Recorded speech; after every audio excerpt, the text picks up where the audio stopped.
Hello friends, this is Saket Saksham and welcome to the whiteboard. अगर ये वाली line सुन के किसी की याद आई हो तो अच्छी बात है, नहीं याद आई तो कोई बात नहीं, हम अपने क्वेश्चन पे फोकस करेंगे। हम यहाँ पे क्या कर रहे हैं, तो बीपीएससी टीआरई 1 में जो सेकंड सिटिंग में एग्ज़ाम हुआ था ना, उसके मैथ्स के जितने भी क्वेश्चन थे उनके सॉल्यूशन करने वाले हैं। तो इस वीडियो में भी हम 3-4 क्वेश्चन के सोल्यूशन करने की कोशिश करेंगे। अगर ज़्यादा हो जाए तो 5-6 भी कर सकते हैं। तो आपको अगर ये काम का क्वेश्चन है तो आप देख सकते हो, नहीं तो स्किप करके आगे क्वेश्चन देख लेना, शायद आपके काम का कोई क्वेश्चन आगे हो। तो अभी हम इस क्वेश्चन पे फोकस करते हैं। -2/3 और 1/2 के बीच दो संभव परिमेय संख्याएं हैं। अब दो परिमेय संख्याओं के बीच में अपरिमित रूप से अनेक परिमेय संख्याएं होती हैं।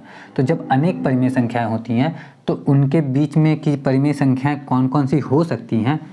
जब सिर्फ हमें परिमेय संख्याएं कैलकुलेट करने के लिए कहा जाए तब तो हम बहुत सारी करके दिखा सकते हैं, लेकिन हमारे पास ऑप्शन दे दिया जाए तो ये हमें ऑप्शन से ही पता करना होगा कि कौन सा इन दोनों के बीच में हो सकता है और कौन सा इन दोनों के बीच में नहीं हो सकता है। तो चलो हम पहले ऑप्शन पे देखते हैं 2/6 और 3/5 को। तो 2/6, क्या 2/6 अगर 2/6 -2/3 और 1/2 के बीच में है तो ये इससे बड़ा, ये वाला जो है इससे बड़ा होना चाहिए और इससे छोटा होना चाहिए।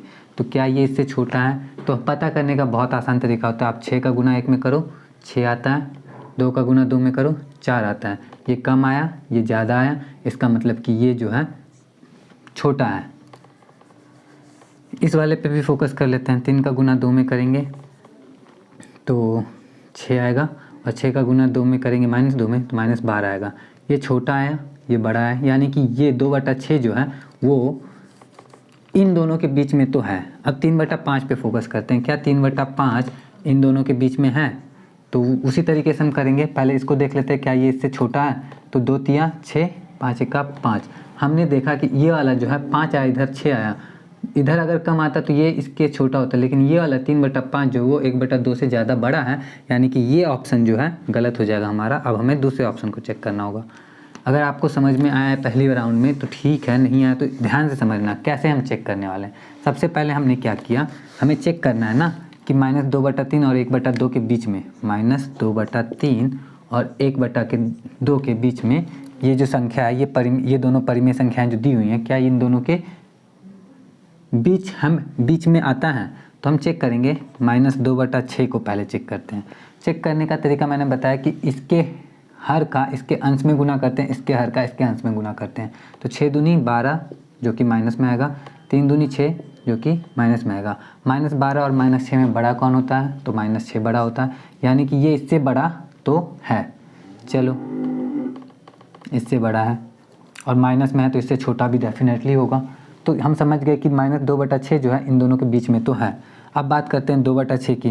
तो 2/6 को हम ऑलरेडी चेक कर चुके थे पिछले राउंड में, लेकिन फिर से एक बार चेक कर लेते हैं। ये प्लस में है, ये माइनस में, तो ये इससे तो बड़ा डेफिनेटली है। इससे छोटा है कि नहीं चेक करेंगे कैसे? इसके अंश हर में इसके अंश से गुना करेंगे तो 4 आएगा और इसके हर में इसके अंश से गुना करेंगे तो 6 आएगा। तो हम देख रहे हैं कि यहाँ पे 6 आया, यहाँ पे 4, यानी कि ये छोटा है। तो इस तरह से हम इस कंक्लूजन पे पहुँचे हैं कि -2/3 और 1/2 के बीच में ये दोनों परिमेय संख्याएं आती हैं। इस वजह से ये जो है हमारा राइट आंसर हो सकता है। लेकिन हम जानते हैं ये बीपीएससी का एग्ज़ाम है, टीचर रिक्रूटमेंट वाला, तो इसमें मोर देन 1 भी कई बार सही उत्तर पाया गया है। तो हम इसको भी एक बार चेक कर लेंगे कि क्या ये उत्तर भी सही है हमारा। तो इसको हम चेक करते हैं। यहाँ पे -1/6 है, तो -1/6 को चेक कर लेते हैं। इन दोनों में बड़ा कौन है? तो 6 दूनी 12, माइनस में 12 है, 3 के 3, -3। हम जानते हैं -3 बड़ा होता है, इस वजह से ये इससे तो बड़ा है। ठीक है, इससे छोटा भी होगा क्योंकि ये प्लस में और ये माइनस में, तो ये प्लस वाले से तो छोटा ही होगा। अब बात करते हैं 4/6 की। तो हम देख रहे हैं ये माइनस में, ये प्लस में है, तो ये इससे तो बड़ा है, यानी इससे बड़ा है। यहाँ पे तो आ गया। क्या ये इससे छोटा है? गुना करके देखेंगे। 4 दूनी 8, 6 के 6, ऊपर 6 आया, मतलब ये जो है इसके हर में इसके अंश से गुना किया तो यहाँ पे 6 आया, यहाँ पे 8 आया। जबकि तो इससे ये कंक्लूजन निकलता है हमारा कि ये वाला जो है 4/6 जो है वो 1/2 से बड़ा है। इसका मतलब कि ये जो है इन दोनों के बीच में 4/6 इन दोनों के बीच में आने वाली कोई परिमेय संख्या नहीं है। तो इस वजह से ये भी गलत हो गया। तो ये 2 ऑप्शन हमारा गलत है, ऑप्शन बी हमारा सही है। उम्मीद करता हूँ कि आपको समझ में आया होगा। तो अगर समझ में आया तो वीडियो को लाइक कर देना और अगला क्वेश्चन मैं दिखाता हूँ। अगला क्वेश्चन जो है हमारा, एक पिता की उम्र उसके पुत्र की उम्र की 5 गुनी है, लेकिन 15 वर्षों बाद उसकी उम्र उसके पुत्र की उम्र की 2 गुनी रह जाएगी, तो पिता की उम्र क्या है। अब ऐसे तो इस क्वेश्चन का सोल्यूशन मैं डिटेल में करवाना पसंद करता हूँ, लेकिन हमें मालूम है कि डिटेल में करने के बाद भी आंसर ही आएगा, तो शॉर्ट में क्यों ना कर लें, आंसर से ही मतलब है। तो इस तरह के क्वेश्चन में मैं क्या बोलता हूँ ना कि आपके पास ऑप्शन है और ऑप्शन में से ही एक सही उत्तर हो भी सकता है और नहीं भी हो सकता है, क्योंकि नन ऑफ दिस भी ऑप्शन है, लेकिन हम मान के चलते हैं कि सही उत्तर होने की संभावना है, तो इससे करेंगे ना ऑप्शन से, तो जल्दी होने की संभावना बन जाती है हमारी। तो जहाँ पे भी समय बचता है, थोड़ा सा समय हमारे लिए बहुत मूल्यवान है, तो हम जल्दी से जल्दी करने की कोशिश करेंगे। मान लेते हैं कि पिता की उम्र 20 वर्ष है, लेकिन लिखा है कि उसके पुत्र की उम्र की 5 गुनी है, तो इस हिसाब से इसके पुत्र की जो उम्र होगी वो 4 साल होनी चाहिए, क्योंकि पुत्र का 5 गुना। 15 वर्षों बाद उसकी उम्र पुत्र की उम्र की 2 गुनी हो जाती है, तो 20 में जब 15 जोड़ते हैं तो आता है 35, और 4 में जब 15 जोड़ते हैं तो आता है 19। अब 19 का 2 गुना 35 है क्या, क्योंकि क्वेश्चन के हिसाब से तो 2 गुनी रह जाएगी, लेकिन 15 वर्षों बाद हम देख रहे हैं कि ये 2 गुनी नहीं है, यानी कि 20 जो है हमारा सही उत्तर नहीं हो सकता। नेक्स्ट ऑप्शन पे ध्यान देंगे। देखो कितना जल्दी हो गया ऑप्शन से करने की वजह से। नेक्स्ट ऑप्शन है हमारा 25 वर्ष, तो चलो 25 वर्ष रख के देखते हैं। तो अगर इसकी उम्र 25 वर्ष है तो पुत्र की 5 गुनी के हिसाब से 5 से भाग देंगे तो 5 वर्ष पुत्र की उम्र आ जाएगी। 25 साल का ये, इसका बेटा 5 साल का, यानी ये 20 साल की उम्र में पिता बन गया। और आप लोग 25-24 साल में भी बताओ एग्ज़ाम की तैयारी कर रहे हो। डोंट टेक इट सीरियसली, मजाक था छोटा सा। चलो क्वेश्चन पे ध्यान देते हैं। मैं खुद 26 साल का हूँ, बताओ 25-5, तो अब हमें मालूम है कि 15 साल बाद ये कितने साल का हो जाएगा, तो ये 40 साल का होगा और ये 20 साल का हो जाएगा। तो उस हिसाब से ये इसका दोगुना है, हाँ है, तो यही उत्तर हमारा सही उत्तर होगा। और इस तरीके से हम जल्दी से जल्दी एक अच्छे से क्वेश्चन को सॉल्व कर लेते हैं। तो उम्मीद करता हूँ कि समझ में आया होगा कैसे मैंने किया है। और फटाफट से दूसरा क्वेश्चन दिखाता हूँ। क्वेश्चन जो है हमारा वो प्रॉफिट एंड लॉस का है। तो देखते हैं क्वेश्चन क्या है। नीलू 1 रुपये में 2 नींबू की दर से नींबू खरीदती है। 1 रुपये में 2 की दर से खरीद लिया, ठीक है। कितना खरीदा वो नहीं बताया, 1 रुपये में 2 की दर से खरीदा गया है, तो मान लेते हैं कि 2 ही खरीदता है। मतलब रेट जो है उसका 1 रुपये में 2 के हिसाब से खरीदती है और उन्हें 3 रुपये में 5 नींबू की दर से बेच देती है।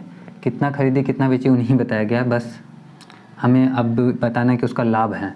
लाभ जो है परसेंटेज में बताना है, 15%, 18%, 20%। देखो इससे पहला जो क्वेश्चन था वो भी, और इस क्वेश्चन में भी मैं एक चीज़ बता देता हूँ। कुछ क्वेश्चन ऐसे होते हैं जिसमें MTO का कोई भी रोल नहीं होता है, क्योंकि अगर प्रॉफिट उसका 15% हो रहा होगा तो 18 और 20 उसी टाइम पे तो नहीं हो सकता ना। तो यहाँ पे MTO इरेलेवेंट ऑप्शन है हमारा, तो इसको इग्नोर कर सकते हैं। तो हर क्वेश्चन में ऐसा बोलता नहीं हूँ, लेकिन कर सकते हैं अपनी बुद्धि के अनुसार। तो यहाँ पे हम जानते हैं MTO इसका आंसर नहीं हो सकता। अब देखते हैं कि इसका जो प्रॉफिट बताया जाएगा वो 1 नींबू के दाम पे बताया जाएगा। तो सबसे पहले तो हम देखते हैं 2 नींबू उसने खरीदा कितने में, 1 रुपये में। तो 2 नींबू जब 1 रुपये में खरीदा तो 1 नींबू का दाम कितना रहा होगा, 1/2 रुपया। तो ये जो है वो कॉस्ट प्राइस है उसका। कॉस्ट प्राइस यानी कि क्रय मूल्य, हिंदी मीडियम वाले अच्छे से समझते हैं क्रय मूल्य को, बाकी कॉस्ट प्राइस उसी को बोलते हैं। तो कॉस्ट प्राइस है उसका ₹0.5। सेलिंग प्राइस कितना है उसका, जिसको SP बोलते हैं। तो 5 नींबू वो कितने में बेच रही है, 3 रुपये में। तो 1 नींबू कितने में बिकेगा, 3/5 रुपये में। तो ये जो SP है हमारा वो हो गया है 3/5 रुपये। अब हमें CP मालूम है, SP मालूम है, क्रय मूल्य मालूम है, विक्रय मूल्य मालूम है। हम जानते हैं क्रय मूल्य और विक्रय मूल्य में अगर विक्रय मूल्य अधिक होता है तभी लाभ होता है, और यहाँ पे लाभ ही हमसे पूछा जा रहा है। दैट मीन्स कि हम जानते हैं कि ये ज़्यादा में बेच रही है और कम में उसने खरीदा था। तो लाभ पता करने के लिए हम क्या करते हैं, लाभ पता करने के लिए SP में से CP माइनस कर देंगे। तो SP माइनस CP अगर करते हैं तो वो हमारा प्रॉफिट होता है। तो 3/5 में से 1/2 घटाएंगे तो ये हो जाएगा हमारा 6 - 5/10, यानी कि 1/10। 1/10 रुपये का उसका लाभ है, प्रॉफिट है। तो प्रॉफिट आ गया हमारे पास कितना, 1/10 रुपीज़। अब परसेंटेज प्रॉफिट हो या परसेंटेज लॉस हो, दोनों का एक ही जैसा फार्मूला था। Percentage profit equal to profit upon CP multiply by 100। प्रतिशत लाभ बराबर लाभ बटा क्रय मूल्य गुणा 100, बस रख दो। लाभ है हमारा 1/10 का और क्रय मूल्य है हमारा 1/2 का। गुना करना है इसमें 100 से। तो 2 से 10 को जब काटते हैं तो 5 बार में कटता है, और 5 को जब 100 से काटेंगे तो 20 बार में कट जाएगा। ये मैंने कैसे काटा, ये मैं डिटेल में नहीं बताने वाला हूँ। बीपीएससी की तैयारी करो इतना तो समझ ही जाओगे ना यार। 20 रुपये हमारा, सॉरी 20 रुपया बोल रहा हूँ, 20% हमारा आ गया ऑल ओवर। तो इसका प्रॉफिट कितना परसेंट का हो गया? प्रॉफिट हो गया उसका 20% का। तो ये शॉर्ट सा क्वेश्चन है, इजी सा था ही, ज़्यादा कॉम्प्लिकेटेड था नहीं। उम्मीद करता हूँ कि समझ में आया होगा। फटाफट से मैं अगला क्वेश्चन दिखाता हूँ। जितनी देर में मैंने अगला क्वेश्चन लिखा उतनी देर में किसी की शादी का गाना बजने लगा। पता नहीं लोग शादियाँ करते हैं क्यों। एनीवे हम लोग अपने क्वेश्चन पे ध्यान देते हैं। उम्मीद करता हूँ कि आवाज़ मेरी अच्छी से आ रही होगी। एक विद्यालय में प्रत्येक विद्यार्थी या तो हिंदी या अंग्रेजी या दोनों लेता है, ठीक है। लेता है मतलब कि पढ़ने के लिए सब्जेक्ट चूज़ करता है। तो 50.8% हिंदी लेते हैं और 64.2% अंग्रेजी लेते हैं। यदि विद्यार्थियों की कुल संख्या 500 हो तो कितने विद्यार्थी हिंदी और अंग्रेजी दोनों लेते हैं? अब ये जो क्वेश्चन है ना, ये समुच्चय का क्वेश्चन है। क्लास 11 में मिलता है ये टॉपिक, और जिन्होंने 11 में मैथ नहीं पढ़ा उनको तो फिर भगवान मालिक है। इस क्वेश्चन को कैसे सॉल्व करेंगे तो मैं शॉर्टकट बताता हूँ। सिंपल सा देख लो कि 2 गोला बनाते हैं हम। ये हिंदी पढ़ने वाले, ये अंग्रेजी पढ़ने वाले, ये हिंदी वाले, ये अंग्रेजी वाले, और ये दोनों गोला क्या हुआ? मिल गया ना। तो ये जो बीच वाला पार्ट है, इस पार्ट में है दोनों पढ़ने वाले। इस पार्ट में कौन है? दोनों पढ़ने वाले, ठीक है। और अगर हम पूरे पार्ट को बात करें, मतलब ये वाला पूरा और ये वाला पूरा, तो इसमें क्या है, क्योंकि हम जानते हैं कि विद्यालय में जो बच्चे हैं वो या तो हिंदी पढ़ते हैं या तो अंग्रेजी पढ़ते हैं या दोनों पढ़ते हैं। तो या तो हिंदी पढ़ेगा, ये वाला पार्ट है वो केवल हिंदी है, ये वाला पार्ट है केवल अंग्रेजी है, और ये वाला पार्ट है दोनों। तो या तो हिंदी पढ़ेगा या तो अंग्रेजी पढ़ेगा या फिर दोनों पढ़ेगा, नहीं तो कुछ भी नहीं पढ़ेगा, नहीं तो इस विद्यालय में रहेगा ही नहीं। तो ये तीनों जो 3 कॉलम जो हमारा है, एक हिंदी वाला, ये ओनली हिंदी, ओनली इंग्लिश, और ये बोथ, तो ये तीनों को मिला के कितने बच्चे हैं हमारे पास? तो तीनों मिला के तो टोटल हमारे पास 500 बच्चे हैं, क्योंकि यहाँ पे लिखा है यदि विद्यार्थियों की कुल संख्या 500 हो तो कितने विद्यार्थी हिंदी और अंग्रेजी दोनों लेते हैं, ठीक है। तो टोटल हमारे पास 500 बच्चे हैं।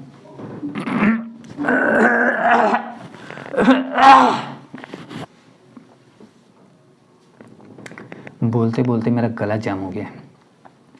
तो अब हम पता करेंगे कि दोनों सब्जेक्ट पढ़ने वाले कितने बच्चे हैं।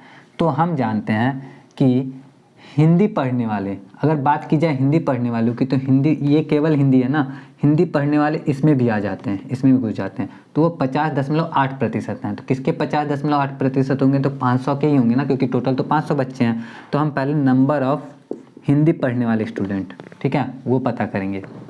तो नंबर ऑफ हिंदी पढ़ने वाले 500 का 50.8%, तो परसेंट के लिए हम 100 से डिवाइड कर देते हैं। 2 0 2 0 कैंसिल आउट हो गया हमारा। 5 का 50.8 में गुना करेंगे तो 8 पचे 40 के 0 हासिल 4 4 5 पचे 25, 254। तो हिंदी पढ़ने वाले जो हैं यहाँ से यहाँ तक वाले, वो हैं टोटल हमारे पास 254 बच्चे। अंग्रेजी पढ़ने वाले भी पता कर लेते हैं, अंग्रेजी पढ़ने वाले कितने हैं। तो हम जान रहे हैं अंग्रेजी पढ़ने वाले कहाँ गए हमारे, 64.2% हैं। किसके? तो 500 का 64.2% लिखेंगे तो 100 से 2 0 कट जाएगा, बचेगा हमारा 5 गुने 64.2। 5 का गुना करें, 5 दूनी 10 के 0 हासिल 1, 5 के 20 21 के 1 हासिल 2, 5 का 30 2 32। यहाँ पे मैंने क्यों नहीं लिखा? क्योंकि दशमलव था, 0 वो अपने आप गायब हो जाता है। तो ये हैं हिंदी पढ़ने वाले, ये हैं अंग्रेजी पढ़ने वाले। हिंदी पढ़ने वाले 254 हैं, अंग्रेजी पढ़ने वाले 321 हैं। दोनों को अगर हम जोड़ते हैं तो कितने आ जाते हैं हमारे पास? 4 1 5, 3 2 5 2 7 और 3 2 5। तो टोटल आ गए हमारे पास 575 बच्चे। तो विद्यालय में हिंदी पढ़ने वाले जो हैं, हिंदी पढ़ने वाले हैं 254 और अंग्रेजी पढ़ने वाले जो हैं वो हैं 321। लेकिन टोटल बच्चे तो सिर्फ 500 हैं। तो ये 75 बच्चे एक्स्ट्रा कैसे हो गए? ये 75 वही बच्चे हैं जो दोनों सब्जेक्ट पढ़ते हैं, ठीक है। तो कहने का मतलब ये हुआ कि ये 75 हमारा आंसर आ चुका है, ठीक है। ये सीधे सीधे 575 में से हम इसको माइनस कर देंगे तो 75 हमारा आंसर आ गया। ऑप्शन सी हमारा सही उत्तर हुआ। इसमें कैसे एडजस्ट होगा वो भी समझ लोगे तो आपके काम ही आएगा। ज़्यादा जानकारी नुकसान नहीं करती है। एग्ज़ाम में समय बचाने के लिए आप जो भी करो, लेकिन समझने के समय पूरा समय देना होता है।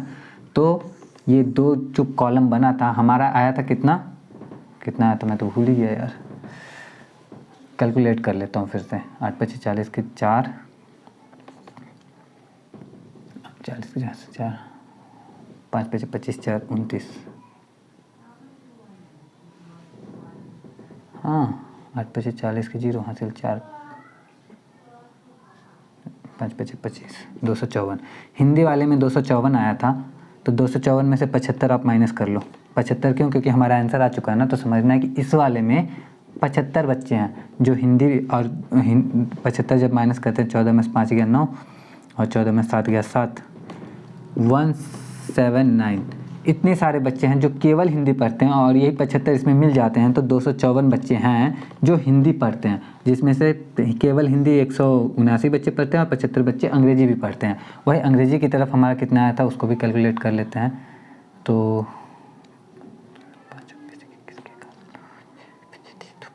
321 में से भी 75 घटाते हैं तो 246 बच्चे। ऐसे तो टोटल 321 बच्चे हैं जो अंग्रेजी पढ़ते हैं, अंग्रेजी वाले बच्चे इतने, लेकिन 75 बच्चे हिंदी भी पढ़ते हैं, तो केवल अंग्रेजी वाले 246 हैं। और इन तीनों को ऐड करोगे ना आप, तो आपका 500 आएगा। क्यों 500 आएगा? क्योंकि हम जानते हैं कि स्कूल में टोटल 500 बच्चे हैं। तो अगर इस तरीके से समझ में आया तो ठीक है, नहीं तो एक और चीज़ मैं बताता हूँ, टॉप सीक्रेट। ये 11 वाले जो बच्चे हैं वो ज़्यादा अच्छे से रिलेट कर पाएंगे। ये जो 2 कॉलम बनाया हमारा, ये जो पूरा है हिंदी अंग्रेजी या दोनों, ठीक है, तो हिंदी या अंग्रेजी, तो ये जब चारों तरफ शेड करते हैं तो वो आता है हिंदी या अंग्रेजी, ठीक है। नंबर ऑफ स्टूडेंट हिंदी या अंग्रेजी, या तो हिंदी या अंग्रेजी या दोनों, तो ये हैं टोटल हमारे पास 500, क्योंकि टोटल बच्चे हैं। अब ये जो बीच वाला शेड है वो है नंबर ऑफ हिंदी और अंग्रेजी, हिंदी एंड अंग्रेजी, ये वाला साइन एंड का है, और इसको पता करना होता है तो उसके लिए हमारे पास formula number of Hindi plus number of English, number of English plus number of Hindi minus number of Hindi और इंग्लिश। तो इस पे रखो, इस फार्मूले को पे आपका आंसर तो भी आएगा। तो नंबर ऑफ इंग्लिश हमारा कितना आया था 321 कुछ आया था, और 254 इसका आया था, माइनस में ये कितना आया था 500 आया था। इस फार्मूले पे रखेंगे, ये आएगा 575, ये आया 500 और माइनस कर देंगे तो 75 हमारा आंसर आएगा। और ये साइन किसका है? हिंदी एंड इंग्लिश का, ये वाला साइन एंड का होता है, और का होता है, तो 75 हमारा आंसर आएगा। और 75 पे हमने टिक कर दिया, ऑप्शन सी हमारा करेक्ट आंसर होगा।